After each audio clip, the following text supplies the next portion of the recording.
台南两个警察不幸来往生，也引起外界伫咧讨论，这警察当时会当开枪地。新竹县警察局即马是加强训练，而且搁再增加上盖新的抛射式电击器，会当伫4.5公尺的安全距离内面压制嫌犯。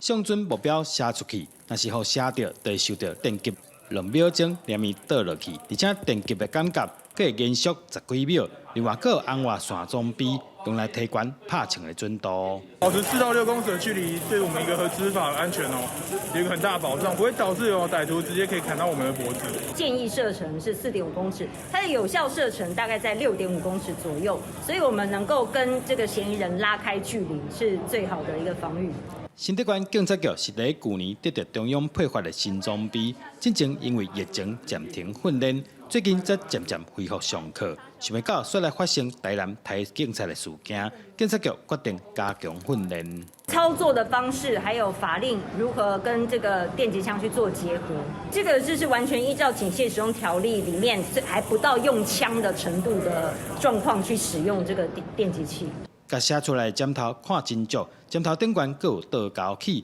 互写到的人想要走无遮尔简单。警方希望这款新型武器会当提升执勤的安全。记者杜君豪，新竹报道。